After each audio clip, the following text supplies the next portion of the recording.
जिस घर में इन तीन लोगों का वास होता है, उस घर से गरीबी कभी नहीं मिटती। दोस्तों, हमारे बड़े बुजुर्ग अक्सर कहा करते थे कि घर केवल ईंट और पत्थर से बनी दीवारें नहीं होता, बल्कि घर वहाँ रहने वाले लोगों की ऊर्जा, उनके विचारों और उनके कर्मों से बनता है। हम अपनी रोजमर्रा की जिंदगी में देखते हैं कि कई बार इंसान दिन रात मेहनत करता है, खून पसीना एक कर देता है, लेकिन फिर भी उसके घर से दरिद्रता जाने का नाम नहीं लेती। पैसा आता तो है, लेकिन वो पानी की तरह बह जाता है। बीमारी, कलेश या अनचाहे खर्चों में सारी जमा पूंजी खत्म हो जाती है और इंसान सोचता ही रह जाता है कि आखिर उससे गलती कहाँ हो रही है। क्या उसकी किस्मत खराब है या फिर उसके घर का वास्तु दोष है? लेकिन शास्त्रों और हमारे प्राचीन ज्ञान के अनुसार कई बार दोष दीवारों में नहीं, बल्कि घर के भीतर रहने वाले लोगों के स्वभाव और उनके आचरण में होता है। आज हम जिस विषय पर बात करने जा रहे हैं, वो हर उस परिवार के लिए महत्वपूर्ण है जो सुख और समृद्धि की चाह रखता है। ये कहानी और ये चर्चा हमें ये सोचने पर मजबूर करेगी कि क्या अनजाने में हम भी अपने घर में उन शक्तियों को पनाह तो नहीं दे रहे जो हमारी बर्बादी का कारण बन सकती है। भारतीय संस्कृति में घर को मंदिर माना गया है। कहते हैं कि जिस घर में शांति होती है, प्रेम होता है और बड़ों का आदर होता है, वहाँ देवता भी निवास करने को तरसते हैं।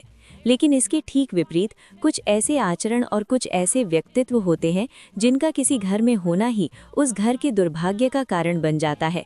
ये कोई अंधविश्वास नहीं है, बल्कि ये एक गहरा मनोवैज्ञानिक और आध्यात्मिक सत्य है। जब किसी घर में नकारात्मक मानसिकता वाले लोग हावी हो जाते हैं, तो वहाँ की सकारात्मक ऊर्जा धीरे धीरे दम तोड़ने लगती है। अक्सर आपने देखा होगा कि कुछ घरों में सब कुछ होते हुए भी एक अजीब सी उदासी छाई रहती है। वहाँ के लोग कभी खुश नहीं दिखते। वहाँ पैसा तो बहुत होता है, लेकिन बरकत नहीं होती। बरकत का मतलब सिर्फ पैसा होना नहीं है, बल्कि उस पैसे का सही इस्तेमाल होना और उससे सुख मिलना है। गरीबी सिर्फ धन की कमी का नाम नहीं है। विचारों की गरीबी, संस्कारों की कमी और आपसी प्रेम का अभाव, ये सब मिलकर असली दरिद्रता को जन्म देते हैं। आज की हमारी ये कहानी इसी रहस्य को उजागर करती है कि आखिर वे कौन से तीन तरह के लोग हैं जिनका किसी भी घर में होना उस घर की आर्थिक और मानसिक उन्नति के लिए एक अभिशाप बन जाता है।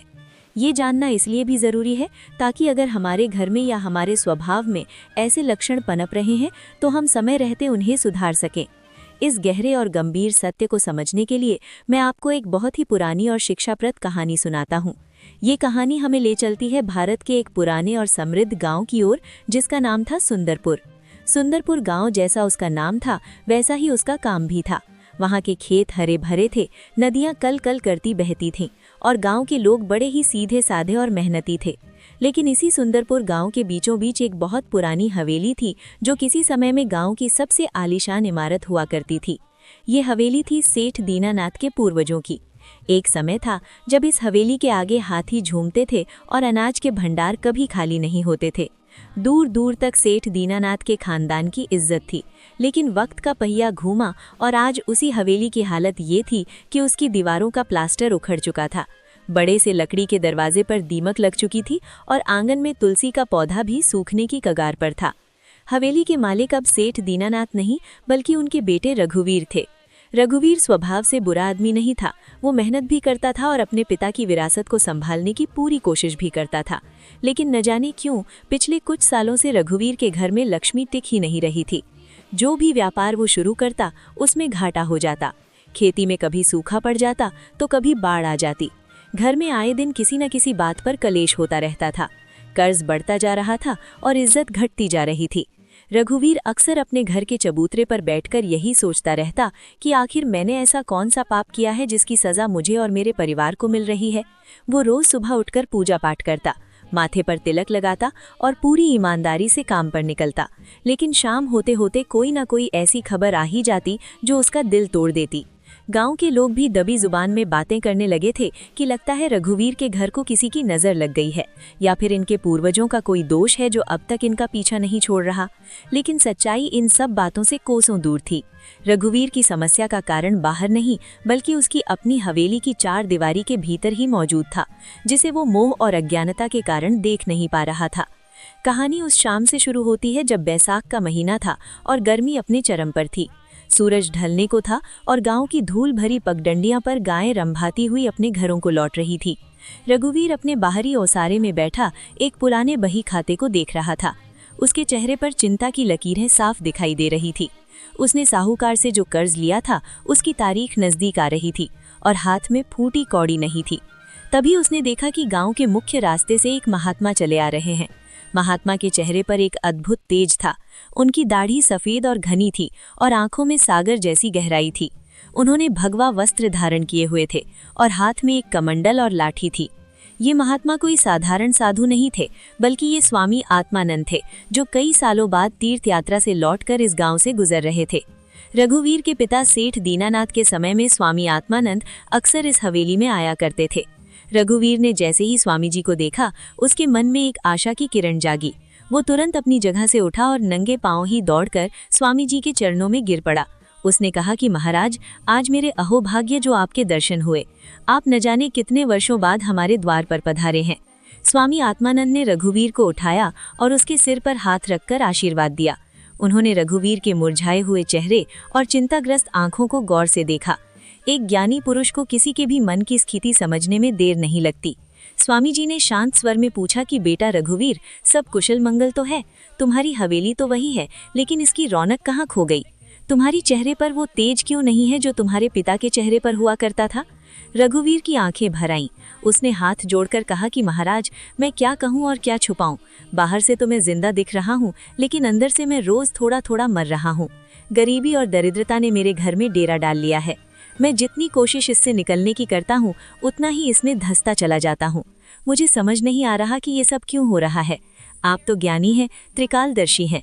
कृपया मेरी कुटिया में पधारें और मुझे इस नर्क से बाहर निकलने का कोई रास्ता दिखाएं। स्वामी आत्मानंद ने रघुवीर की पीड़ा को समझा और उसके आग्रह को स्वीकार कर लिया। वे रघुवीर के साथ उसकी हवेली के अंदर दाखिल हुए। जैसे ही स्वामी जी ने हवेली की देहरी पार की, उन्हें वातावरण में एक अजीब सा भारीपन महसूस हुआ। घर की हवा में वो ताजगी नहीं थी जो एक सुखी परिवार में होनी चाहिए। आंगन में धूल जमा थी और कोने में कुछ पुराने बर्तन बेतरतीब पड़े थे। रसोई से किसी के जोर जोर से बहस करने की आवाज आ रही थी और कहीं किसी कोने में एक बच्चे के रोने की आवाज गूंज रही थी। स्वामी जी ने अपनी अंतर्दृष्टि से तुरंत भांप लिया कि इस घर की समस्या वास्तु दोष या भाग्य दोष नहीं है, बल्कि यहाँ रहने वाले लोगों का व्यवहार ही इस नकारात्मकता की जड़ है। रघुवीर स्वामी जी को लेकर भीतरी कमरे में गया और उन्हें एक आसन पर बिठाया। उसने अपनी पत्नी सुमित्रा को आवाज लगाई कि सुमित्रा, देखो कौन आया है, जल्दी से जलपान का प्रबंध करो। सुमित्रा, जो उस समय रसोई में बर्तनों को जोर जोर से पटक रही थी, बाहर निकली। उसके चेहरे पर झुंझलाहट थी और साड़ी का पल्ला भी ठीक से नहीं संभला था। उसने स्वामी जी को देखा तो एक औपचारिक नमस्कार किया, लेकिन उसके हाव भाव में वो श्रद्धा और सत्कार नहीं था जो एक अतिथि के लिए होना चाहिए। वो बुदबुदाती हुई अंदर चली गई कि एक तो पहले ही काम का बोध है, ऊपर से ये साधु महात्मा और आ गए सेवा करवाने। स्वामी जी ने ये सब देखा और सुना, लेकिन वे शांत रहे। उनके चेहरे पर एक सौम्य मुस्कान बनी रही। थोड़ी देर बाद रघुवीर का छोटा भाई मदन भी खेत से लौट आया। मदन उम्र में तो रघुवीर से छोटा था, लेकिन उसकी चाल ढाल में एक अजीब सा अहंकार था। उसने आते ही जोर से अपनी लाठी आंगन में पटकी और चिल्लाकर पानी मांगा। जब उसने सामने स्वामी जी को देखा तो उसने कोई विशेष ध्यान नहीं दिया, बस एक सरसरी निगाह डाली और अपने कमरे की ओर बढ़ गया। रघुवीर ने उसे टोकते हुए कहा कि भैया, आकर आशीर्वाद ले, ये हमारे पिताजी के भाई जैसे हैं। मदन ने मुड़कर बेरुखी से कहा कि भैया, आप ही आशीर्वाद लो, मुझे बहुत थकान है, मैं सोने जा रहा हूँ। साधु संतों के आशीर्वाद से अगर पेट भरता तो आज हम राजा होते। ये कहकर वो अपने कमरे में चला गया और जोर से दरवाजा बंद कर लिया। रघुवीर शर्मिंदा हो गया। उसने स्वामी जी से माफी मांगते हुए कहा कि महाराज, इसे माफ कर दीजिए। आजकल इसका स्वभाव थोड़ा चिड़चिड़ा हो गया है। समय की मार ने हम सबको बदल दिया है। स्वामी जी ने हाथ उठाकर उसे शांत किया और कहा कि रघुवीर, माफी मांगने की जरूरत नहीं है। मैं तो बस उस हवा को महसूस कर रहा हूँ जो इस घर की दीवारों के भीतर बह रही है। याद रखना बेटा, घर सिर्फ ईंटों से नहीं बनता, वो भावनाओं से बनता है। जब घर के सदस्यों के मन में ही गांठें पड़ जाएं, तो घर की नींव हिलने लगती है। शाम गहराने लगी थी। रघुवीर ने स्वामी जी से भोजन का आग्रह किया। भोजन परोसा गया। थाली में रोटी और सब्जी तो थी, लेकिन परोसने वाले हाथों में प्रेम नदारत था। रघुवीर की पत्नी सुमित्रा ने थाली ऐसे पटकी जैसे कोई एहसान कर रही हो। भोजन के दौरान ही घर के अंदर से एक बुजुर्ग महिला की खांसने और कराहने की आवाज आने लगी। ये रघुवीर की बूढ़ी माँ थी। रघुवीर ने अपनी पत्नी से कहा कि माँ को भी भोजन दे आओ। सुमित्रा ने तपाक से जवाब दिया कि अभी तो दिया था दोपहर में, बुढ़ापे में कितना खाएंगी, बार बार उनकी सेवा मुझसे नहीं होती, मेरे भी हाथ पैर दुखते हैं। ये सुनकर रघुवीर का निवाला गले में ही अटक गया। वो स्वामी जी के सामने अपनी पत्नी की इस जुबान से बहुत लज्जित महसूस कर रहा था। भोजन के बाद स्वामी आत्मानंद और रघुवीर आंगन में चारपाई पर बैठे थे। रात का सन्नाटा पसर चुका था और आसमान में तारे टिमटिमा रहे थे। रघुवीर ने भारी मन से पूछा कि महाराज, आपने सब कुछ अपनी आंखों से देख लिया। मेरे घर की ये दशा है। भाई बात नहीं सुनता, पत्नी में संतोष नहीं है, माँ बीमार है और मैं लाचार हूँ। पैसा आता है पर टिकता नहीं, कर्ज वाले दरवाजे पर खड़े हैं। क्या मेरे घर पर किसी ने कोई टोना टटोटका कर दिया है या फिर मेरे ग्रह नक्षत्र खराब चल रहे हैं? आप तो ज्ञानी हैं, मुझे कोई उपाय बताएं, कोई पूजा, कोई अनुष्ठान जिससे मेरे घर की ये दरिद्रता दूर हो जाए और फिर से सुख शांति लौट आए। स्वामी जी कुछ देर मौन रहे। उनकी आंखें रघुवीर के चेहरे पर टिकी थीं। फिर उन्होंने बहुत ही गंभीर और गहरे स्वर में कहा कि रघु